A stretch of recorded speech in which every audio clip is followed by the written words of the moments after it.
April is Autism Acceptance Month, and while there is more conversation surrounding neurodiversity, we don't always talk about how that impacts the adult friendships. So a new book from local author Carolyn Maguire is taking a closer look at the subject and offering practical tools for bringing and building meaningful relationships and connections overall. And guess what? The book came out today, so congratulations. Today? Yes, thank you. So what inspired you to start writing this book? When I started working with kids, teens, adults 21 years ago, none of my clients had friends. And I had struggled with friendship and been bullied. And I just said, why is no one talking about this? So I like to sometimes talk about the things that need to be talked about. And so I started and I got a master's degree and I did everything I could to really understand the field and advance the cause because we need friends. And I love that you, like you said, you went and did the technical work behind it, getting the degree, but also kind of this book draws into your personal experiences as well. How was that meshing those two experiences? It was funny because I had to go back, right? Yeah. Like fourth grade Caroline, who was left out a lot, is still in charge sometimes. And I write about it in the book. I wrote about my own friendship journey and my clients, and I interviewed many, many neurodivergent adults.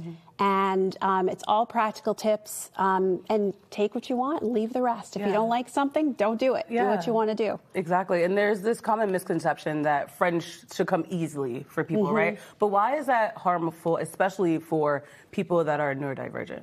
I think the reason it's harmful is that friendship doesn't come easily. Friendship is hard work, and friendship takes time. And even if you didn't have those skills as a kid, you can build them as an adult. Yeah. You have some tips for people that may be feeling lonely or isolated, some practical tips, obviously more in the book, but that can help them start getting outside of their comfort zone. I think one big tip is to use your interests.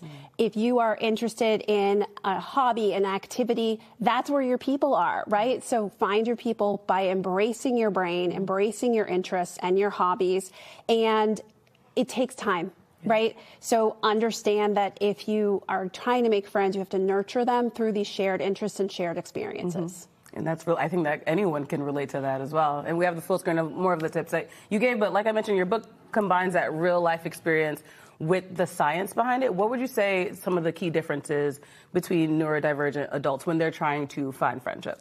I think neurodivergent people, we do things that not everybody understands, and there's some miscommunication. Like we might info dump and share a lot of stories. And I give a lot of tips around communication where I might say, you know what, Kwani, I'm going to share a story. It seems unrelated. I'm going to come back around. It's not just me dumping information on you. I'm telling you for a reason so that you can relate to me more. And so there's a lot of things we do like that, or oversharing is another one, that we don't do on purpose. It's about our brain and the way our brain processes information. And then you use the book to kind of relate that as well, illustrate it, really. Yeah. What was your favorite part about writing this book?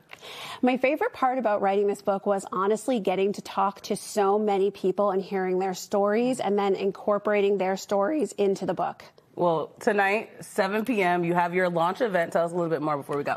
So I'm going to be at Harvard Bookstore tonight at 7 p.m. with another Hachette author, Brendan Mahan. We are going to present the book, sign books, answer questions. If you have questions about friendship, come. There we go. Well, this is a perfect gift that you can grab, and if you can make the event tonight, do so. Thank you so much for coming in. Congrats again. Thank you for having me.